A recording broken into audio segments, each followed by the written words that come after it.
Good afternoon, and I am so sorry that I am not able to be with you in person, but I'm glad that at very least that I'm able to be with you perhaps in a remote form, and I look forward very much after you've endured the next 40 minutes of me talking to being able to be with you for a live question and answer session. So in the meantime, this is the presentation that had I been with you in person, I would have given you, and the topic that Bishop Flores and Dr. Cavaldini asked me to speak on was Catholic social teaching as a factor in the discernment of bishops. So I hope you will forgive me for a rather unlikely starting place for a presentation on this topic. For the last few weeks, reading for a rather different task, I've been inhabiting the world of 1930s Augustinian literature. More precisely, the rather dazzling 1938 Halcyon lectures given in Cambridge by the otherwise obscure classicist John Burnaby on the theme of Augustine and the love of God. On the eve of the Second World War, Burnaby explained with startling clarity that really has withstood the time from then till now, how to understand the inseparable relation between the love of God and the love of neighbour in Augustine. Among many memorable lines, there is one that I have been reflecting on above all, almost a throwaway line, and I want to offer it to you to frame what I will say to you today. The only movement the Church can ever lead is one of return. The only movement the Church can ever lead is one of return. In what I say today, I want to suggest that in this great, forward-looking, past-drenched Christian movement of return, the bishop pastors of the Church play an irreplaceable, but not lonesome or self-sufficient role. It's a role of listening, discernment, accompaniment, proclamation, and teaching, and that, in essence, the social teaching of the Church offers itself as a crucial guide to aid exactly these roles. A few caveats before we begin. This movement of return is not, crucially, a movement of nostalgic retreat to the past, a refusal of the unfolding newness of history that still lies ahead of us, nor simply a process of collecting up the wreckage of history and trying to reassemble its broken parts. Nor is this movement led by bishop pastors alone. It's a caravan of the faithful, with pastors at its front and at its rear, in the midst of the pilgrim people, who are distinctive agents of this great movement too. This movement that the Church leads is paradoxically a future-orientated pilgrimage of return, one that is fully open to the history that has formed us and the future that already awaits us, and because of this, is able to be patient and attentive to the struggle and longing of present reality. It is, of course, true that belonging to this transcendent movement might also lead us to join other kinds of movement too, with more limited but still vital social goals. And this idea that every Catholic should join a movement has been an important one for Pope Francis. Now let's start again, somewhere a little more concrete, with the texts of Vatican II. Gaudium et Spes, the constitution of the Church in the modern world, perhaps surprisingly, mentions the role of the bishop only 4 times. Contrast that to Lumen Gentium 66, and lays out quite precise episcopal tasks in each of its 4 mentions. The text exhorts bishops to preach the gospel in its social dimensions and to be a model of its truth in their bearing as pastors. You preach by how you are, not just by what you say. The text calls for unremitting study, that's its phrase, so that the bishop might be fit to establish, not just to take part in, dialogue with the world, and crucially, with those, quote, of all shades of opinion. This task is important because of the reconciling work of the Church, which is to assist through dialogue in erasing every cause of division so that, quote, the human race may be led to unity in God's family, end of quote. This mention contains an important subpoint. Where the conduct of the church's pastors falls short and is a cause for scandal, these realities must be confronted, the text says, reflected upon and energetically struggled against, lest they harm persons and the spread of the gospel. The third mention in Gaudium et Spes exhorts bishops to intercede or to plead the cause of all humanity to those in positions of power and influence, so that we might remember and enact our responsibilities before God more fully for the common good. The final mention of bishops notes their duty to use their capacity to organise and to lead initiatives that would alleviate suffering, doing so, quote, as was the ancient custom of the church, out of the substance of their goods, not only out of what is superfluous, end of quote. This task is essentially cooperative and can and should be done with others of goodwill, yet animated still by a clear Christian vision and Christian confession. Let's now pan out a little to consider the Council's wider vision for the Church's social witness to the world. The documents of the Council leave us with little doubt that the task of transforming the world belongs, in a co-creative yet differentiated fashion, to bishops, pastors, religious and laity together. We're no longer in the age of throne and altar, nor are the laity merely the foot soldiers of the bishops, as they were once presented in this regard. Instead, with Vatican II, a new vision emerges. The bishop has a role in proclaiming the good news in all its social dimensions to the whole world through preaching, teaching, organised works of mercy, personal and corporate. But the fullness of the Church's mission to society is possible only through the shared labours of pastor and laity together. Key documents of the Council teach the independent and differentiated roles of pastors and laities, each incomplete without the other, co-responsible in mission. There is expertise and responsibility for judgment and action that lies with the laity that comes precisely from their labour within the realm of the secular, where, to be very clear, the secular does not mean a realm spatially separate from religion, but the realm of human and institutional and social life within time. So secularity referring to shared time rather than spatially separated areas. And within that shared social life within time, we're all immersed. And we cannot and do not ring fence elements of the human institutional within that space. We don't exclude the transcendent dimension, but we assume that the transcendent dimension takes on its daily form through these necessities of living, and the laity have a particular role in that space. The distinctive task of pastors is to, quote, clearly state the principles concerning the purpose of creation and the use of temporal things. So clearly teaching the purpose of creation and the use of temporal things, offering, next stage of the quote, moral and spiritual aids by which the temporal order may be renewed in Christ by the laity. It seems to me as a theologian that sometimes this co-responsibility is wrongly presented in almost territorial terms. That there's a line beyond which the bishop does not cross, faintly marked on a map and traversed only with great danger. The baton is gingerly handed at this border crossing from pastor to lay witness.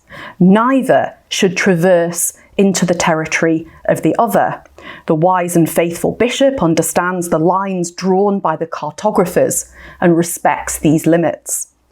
The message of shared, differentiated and interconnected responsibility of pastors and laity runs the risk of becoming something closer to separate and parallel responsibilities that somehow, when added together like a sum of addition, compose the whole. But this sounds too much to me like a form of diminishing political liberalism that sometimes we're at risk of reading back into the church. So I would not myself as a theologian read the vision of either the council or the teachings that compose the church's social teaching in quite this way. I would say instead that there is one space, one time, no border crossing other than between time and eternity. There is a body, the church in time, which is located within cultures and societies, and which is composed of diverse gifts, charisms, callings, ministries, whose character is unity in diversity, whose life is communion. The body exists in this form to give praise and glory to God, Father, Son and Spirit, and to work in time to draw all towards the fullness of life, which is found in the unity of all living things drawn towards communion with each other and with the Father. Creation returns praise to the Creator and returns towards the longed for peace and justice of a life of rightly ordered love in communion. We draw others back to God by meeting their bodily and their spiritual needs for both justice, which is sometimes for mere survival, and for love. So, the only true social movement that the church can lead is one of return. But that movement of return takes in every dimension of our bodily and social lives, leaving not a fibre of our being, not a hair on our heads, out of its encircling, redeeming and reconciling work, drawing us into our future. Let's draw a little closer to the ground again, to the life of the local churches to which we each belong. Let's hold the vision of Gaudium et Spes in one hand and the Synod reports in the other, listening to what the Synodal reports say on the theme of social teaching and social inclusion. I'm one of the few people who has had the privilege and responsibility of reading pretty much every Synod report at every level, from the national to the universal, and also many of the individual submissions made to the Synod over the last 2 years. They make fascinating, rewarding and thought-provoking reading, and this would be my brief summary on this question of what I've read. Most laity do not feel well versed in the social teaching of the church. They report that they lack confidence in a sound knowledge of its content and do not feel formed in its vision so that they feel able to convey it through their lay apostolate to the world. They sense also a lack of confidence in many of their clergy and bishops in handling Catholic social teaching as a routine part of preaching and teaching, which they come to feel in some way they share too, without it quite being spoken about. Many feel that Catholic social teaching is really a thing for a handful of professionals, not something for me, something for a bishop with a particular kind of gift for public presence or for public speaking, for specialist theologians and ethicists, and for keen social justice activists. Some think that bishops should say as little as possible on social issues and leave this as a matter of individual conscience. Others feel that bishops should say much more with greater unity, confidence and clarity. Many feel that the CST they are aware of does not especially connect with the local church context in which they live, engaging their particular histories, hopes, and their perhaps more hesitant searching questions. Many speak of a credibility gap that lowers their confidence in matters of social teaching. Local histories of sexual abuse, ethical and tribal divisions in some parts of the world, financial corruption, or abuse of power that make them feel that Catholic social teaching in a scandal-hit church does not have currency. These voices speaking through the reports appear mainly to be lay.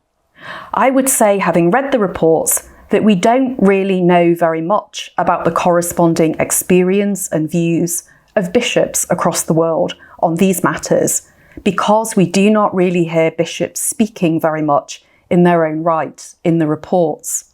There is largely, to my mind, a kind of silence, a pregnant pause, if you like, and the same for many priests too.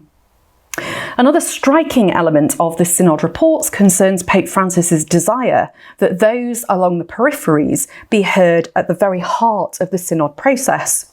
Reading the reports, it seemed that more often than not, with some impressive exceptions, the poorest and most marginalised were spoken of or for, but did not often speak for themselves in the pages of the reports. Others tended to surmise their experience or views. Yet without these experiences, longings and sufferings, it's difficult to see that we can truly know and speak with conviction of the signs of the times. More on that later. We teach the option for the poor, but the voices of the most disenfranchised do not appear at the centre of our narratives in the Synod. Yet. Finally, many Synod reports turn the social question back inwards as a kind of mirror on the life of the local churches. Across the globe, reports note the presence of social divisions in local churches that tend to mirror rather than overcome and transform the broken structures of society. In some contexts, these are divisions of class, of social class, of language, and of race. In others, tribal and ethnic divisions, and in some others, they seem to be the result of complex ties between the church and political and financial systems. This makes for frustrating reading, and Gaudium et Spes interestingly warns us of precisely such risks and concerns. Yet if we care about CST, we ought not to feel entirely downbeat.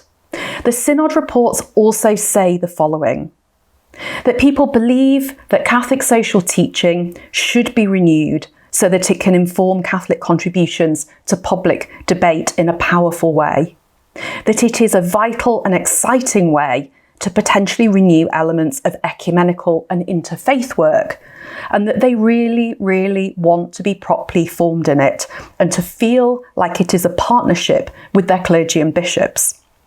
The only way over the confidence gap, if we can put it that way, is quite clearly together, exercising the differentiated ministries and tasks that the Council made clear.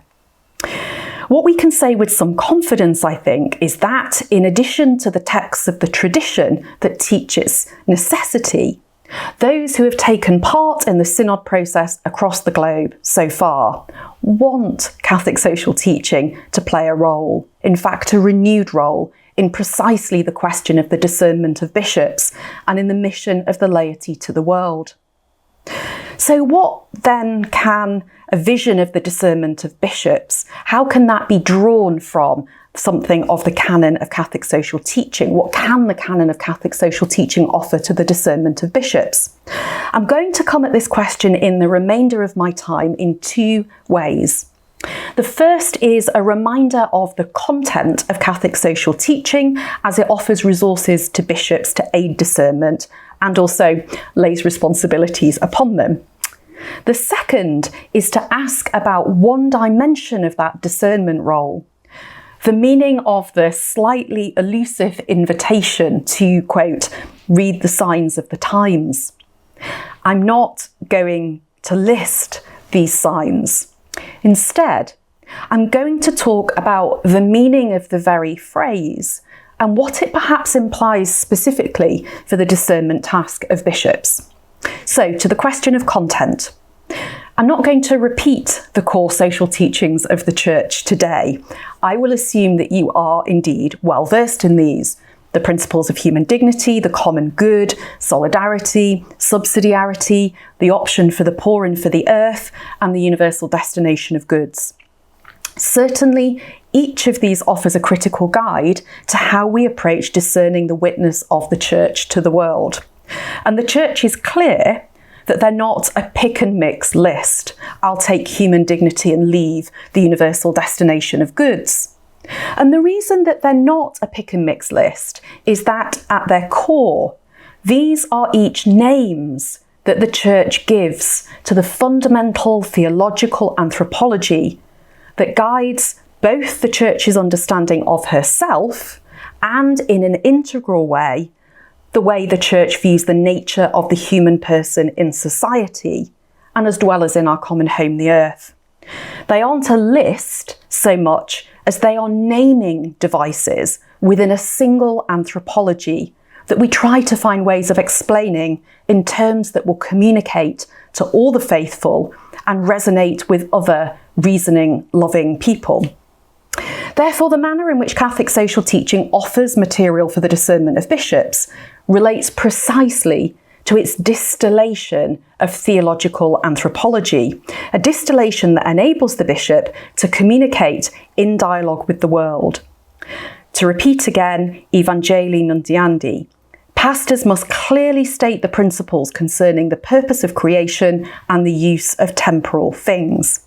CST aids this task of talking about ultimate purpose and social goods. That's what it's there to do, to aid in precisely that task of proclamation.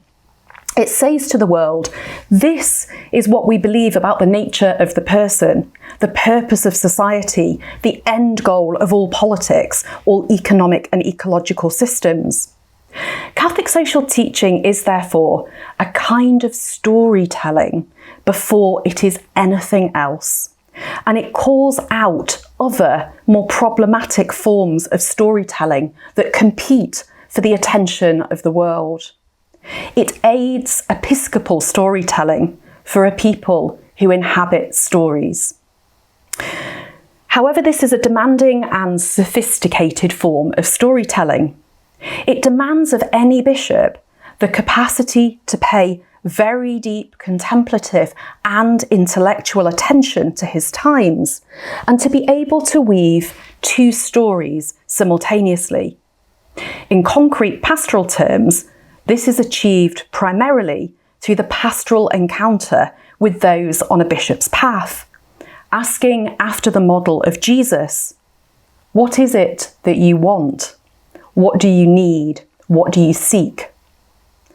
In his City of God, Augustine understood the task of social witness as the discernment of the changeable and the task of the Christian to communicate through the changeable human history, the changeless. So the sophisticated storytelling is this capacity to relate through changeableness the life of the changeless.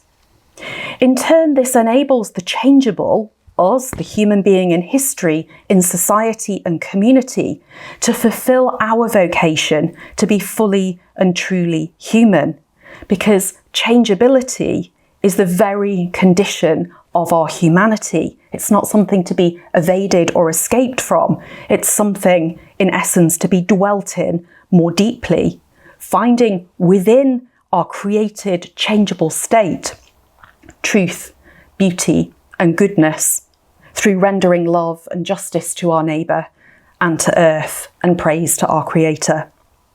And in fact, this reminder that we are of God, but not ourselves gods, speaks to the final element of the discernment task of CST that lies with the bishops. I listened to the former Archbishop of Canterbury and great friend of Pope Benedict, Rowan Williams, preach last Sunday. In his homily, he performed precisely this episcopal role. He preached of the tragi-comic paradox that in the Incarnation, God freely chose to become human, to dignify once again our humanity and to show us the way. Yet throughout history, humans have tried endlessly to evade the limits and dignity of their humanity and seek instead to become like gods. We're impatient and in revolt, it seems, against our very humanity so much of the time and how much harm we cause. We believe false prophets with magical solutions because it is easier than the hard, patient work of being properly human. Much of the social teaching of the Church reminds us of exactly this painful truth, that God is God and we are humans, created, dignified, united to each other and redeemed. And that if there is a pathway towards becoming divine, It's only in the imitation of Jesus Christ. It simply focuses on how, through our social, economic, political, ecological living, we seek false gods. We evade limits. We refuse the call to love God, ourselves, and our neighbour. Every single social encyclical calls out the ever new, ever old versions we invent to evade who we really are. It confronts us, each encyclical, with the paradox that we human creatures have to become who we already are. Discerning these false gods, these false stories, calling us back to the slow, patient work of becoming who we are, repenting and restoring as we go, is very much at the heart of the ministry of the bishop as shepherd pastor. The second element of Catholic social teaching, which I think has particular pertinence for thinking about the discerning role of bishops, relates to that slightly tricky phrase, the signs of the times. I thought it might be helpful just to talk a little more in conclusion about the possible meanings of this phrase in the CST tradition. This phrase, the signs of the times, has taken on a powerful meaning for us. We tend to use it in quite ordinary church discussion, and it has a powerful meaning in the CST tradition. But it is worth noting that it appears in this form just once in the scriptures, and in really quite a paradoxical way. I'll come back to that in a moment. Firstly, I want to note that the Compendium of the Social Doctrine of the Church makes precisely 11 mentions of the signs of the times, and although a careful reading notes a rather diffuse use of the term at times, meaning slightly different things, although not contradictory things, they correspond, I think, to 6 broad, meaningful usages of the term, the signs of the times. The first use of the term in the compendium refers to the signs of the presence of God's Spirit among us. So the signs of the times in this usage are the presence of discerning the presence of God's Spirit among us. The discernment task, therefore, is to become aware of the ways in our societies, in our time, the Holy Spirit is moving and is present and is speaking to us. So much of the aim of the Synod is precisely that. It assumes that historical realities and events are suffused with a God who calls to us, and the discernment question is, but can we hear?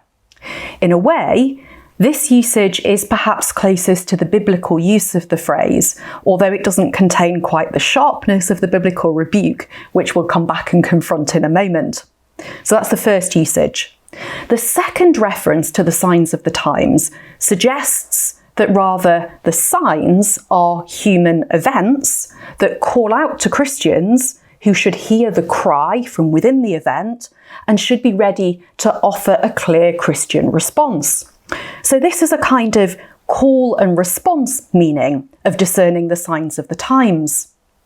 In themselves, the signs are simply events, which might be calling out for healing or mercy or justice, for a word of hope, for caritas. The response is the confession and the embodied action that we ordinary Christians can offer as mediation of God to the world in the midst of these signs, the hope we can give, the needs we can meet. This can also be framed in a very Christological way, of course, and act as a model for the discernment of pastors in this way. The Jesus recounted in the scriptures tends to approach those who are not yet known to him not with a proclamation or explanation, but with a dignified, open and free question. What do you need?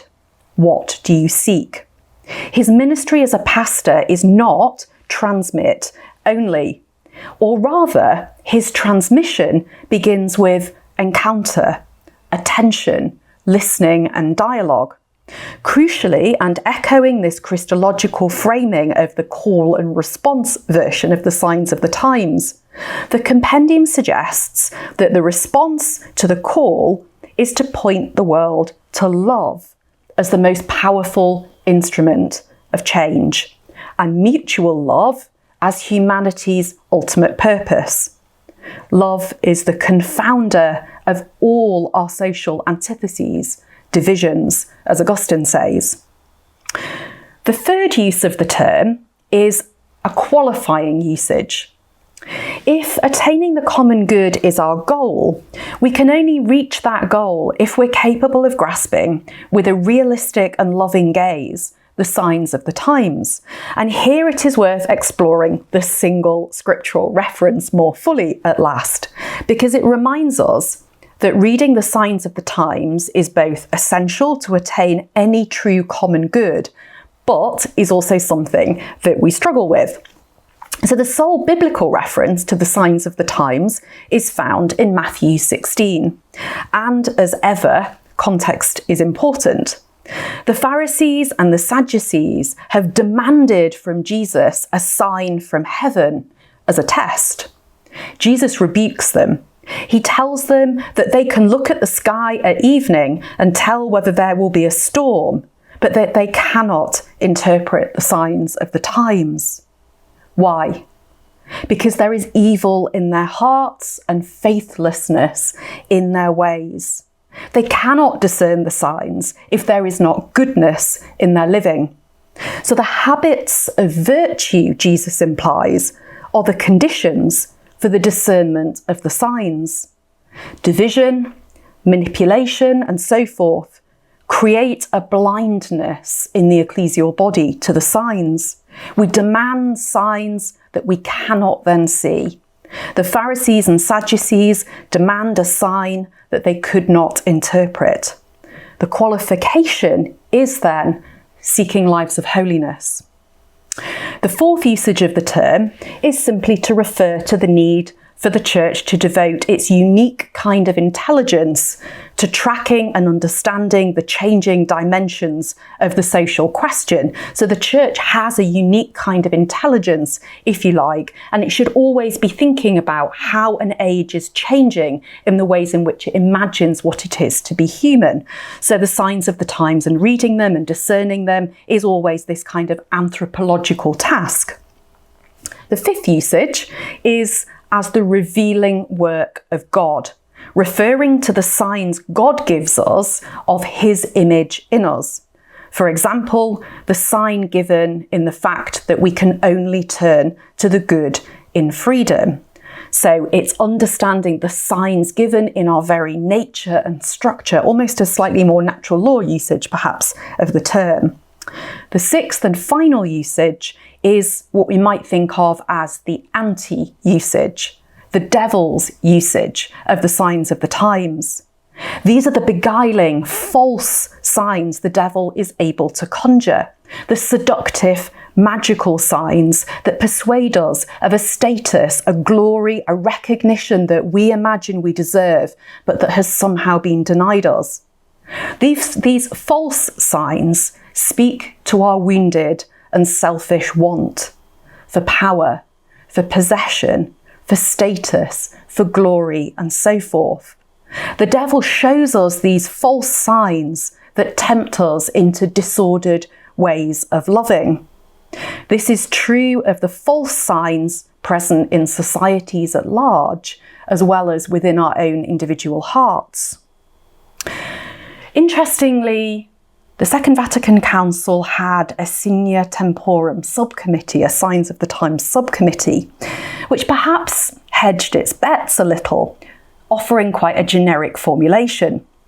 Its secretary, Francois Outard, stated that we could understand the signs of the times as, quote, phenomenologically and sociologically observable fact, which, without necessarily being universal, is general enough to be characteristic of an era. My wonderful biblical studies colleague, Paul Berret, a Jesuit based in Rome, originally from East Africa, notes that Outard insisted that this sign must be understood in the light of the Christian message and integrated into the history of salvation. He argues, quote, The expression signs of the times refers to historical events where we discern the voice of God speaking to humans. It is therefore Scripture that provides the keys to interpreting the sign in order to detect its meaning or its message. To have a particular responsibility for discerning the signs of the times as pastors do is to have a responsibility in all these ways, I think, that are discernible in the compendium and that we have just been talking about. And it will be clear that a pastor cannot come to the right living nor the right knowing of these things alone in a self-sufficient or lonesome way. This knowing comes through the living of loving communion and the involvement of oneself at the heart of the troubles and longings of the age, and most especially by breaking bread and sitting at table with the most vulnerable. To know society is an inescapably social thing. To use the watchwords of the Synod, we are co-responsible and interdependent in this task. And so to our own times in conclusion. We live in a global moment where there is a deep sense of hopelessness and a flight to illusory certainties. Here Augustine helps us. At the root of disordered loves are our base desires for the good, which get warped. Every sign around us shows a desperate yearning for meaning, for hope, for acceptance, and for stability. The question is our capacity to speak to these yearnings, which are of body and of soul. If we don't, others will. It is difficult to think of a time in the last half century when the need for the Church's social teaching to communicate to the world could be greater. The question is our capacity to do so and our courage to ensure that these are not merely words, but the sign that the body of Christ, the Church, gives, lived through every aspect of our own life. I will close where I began, with John Burnaby's Augustine. Augustine reminded us that the Christian vocation is, quote, to heal the heart's eye by which God is seen. For this we celebrate the liturgy, preach the word, lead a moral life insofar as we can, and do all of this walking together. Walking alone, imagining that we can achieve this in small huddles or special interest groups, is a form of pride to which every age, not just our own, is given. The antidote to the illusions of our age is surely a walking together that is determined, which is what the Synod reports asked for, confident in a hope and a faith. The Synod has chosen the language of walking together to express its own character and call. And I've noticed when reading Augustine that, interestingly, he was rather taken with the language and imagery of road building and walking, but he twists and turns the metaphor. Augustine tells us that the road itself is built by no other means than a necessary humility. Faith belongs, he says, to the humble and not to the proud. This is not the humility of self-deprecation or shrinking away. It is the humility of faith that comes to believe in God as the source of all good and in a doctrine of grace that makes all things possible. This is the faith that purifies our hearts. He writes that the Christian life is a walking together, that is, no journey of the feet. He says it is a walking together that is a vision. We follow by loving, he writes. We walk together through seeking rightly ordered loving. I will close by allowing Augustine to speak for himself, which is always a better option. He writes, build for yourself no other road for the attainment and possession of truth than that which has been built by him who saw as God the weakness of our walking. And that is first, humility. Second, humility. Third, humility. Not that there are no other commandments to be named, but unless humility precedes, accompanies, and follows all our good actions, unless humility be set before us for our beholding, beside us for our adherence, over us for our restraint, then all the good of our joy in any right action is wrested from us by pride.